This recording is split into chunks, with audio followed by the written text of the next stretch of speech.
এখন আমরা ডাইল দিয়ে ভাত খেতেছি। বাঙালির যে মেইন পছন্দের খাবার সেটা হচ্ছে ডাইল এবং ভাত।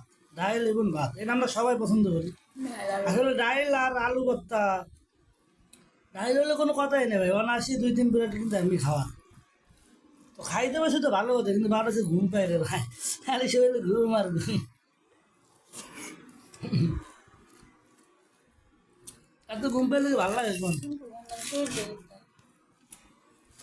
আর যদি ডাইলের ভিতরে এরকম স্বাদ না থাকে যদি স্বাদ না হলে অনেকে পছন্দ করে, মানে বিশেষ করে আমারও ভালো লাগে যদি স্বাদ না অতিরিক্ত ভুল হয়,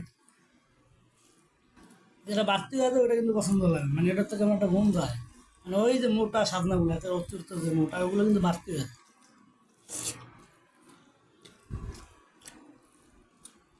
তো আজকে তা ঘুমাইলে কি তারপর দিয়ে সব ঘুম আর ঘুম।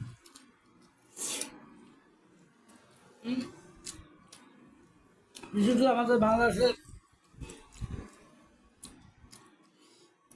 যদি গোস মাছ খাই আর না খাই, যদি ডাইল যদি হয় রে ভাই, ছোট আর বুড়া না, যদি ডাইল মজা হয় রান্নাটা, মনে করেন যে কোনো মানুষ অনায়াসে 3-4 কিলো টাইমিং খায় না। কেন বাংলাদেশের ডাইলটা হচ্ছে সবচেয়ে প্রিয় একটা খাবার।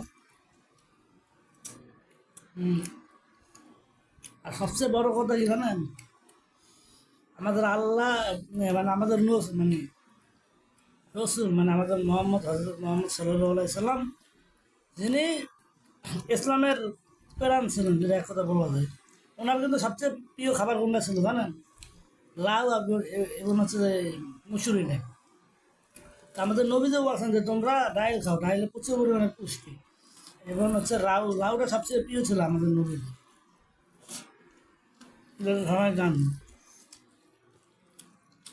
আর এবং ডাইলও কিন্তু খাইতো, পাশাপাশি লাউয়ের পাশাপাশি আমাদের নবীজি ডাইলটা খুবই পছন্দ করতো।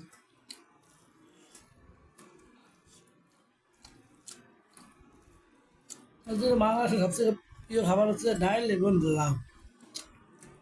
তো লাউটা খাইলে হয় কি শরীরটা ঠান্ডা থাকে, বিশেষ করে গরম খেলে খাইলে বেশি ভালো। আর লাউটা কিন্তু ডাইলের সাথে আমাদের বাংলাদেশের মানুষ খায় বেশি, ডাইলের সাথে রান্ধে, কিন্তু ডাইলের সাথে অনেক কিছু খাওয়ার, যেমন জল পড়ে চালতা, সবাই সব কিছু অ্যাড করে, এটা মানে অন্যরকম একটা মজা।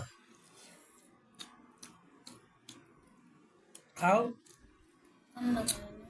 হুম।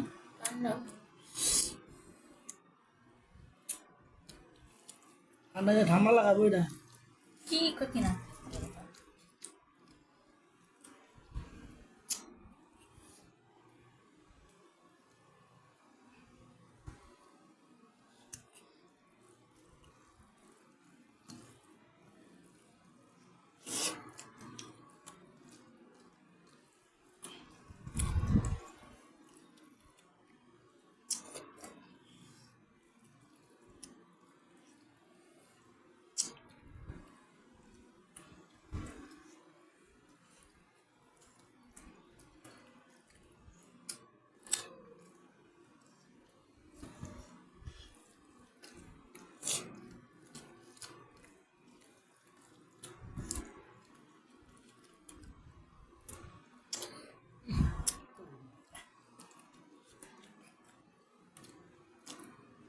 তো সাজনা খুব একটা প্রিয় একটা খাবার। সাজনা খুব মানে সাজনা খুবই ভিটামিন আছে। এই সাজনাতে অনেক কিছু তৈরি হয়, সাজনার পাতা দিয়েও অনেকে ভাজি খায়। হুম। তো খাইয়া ট্রাই করে দেখতে পারেন।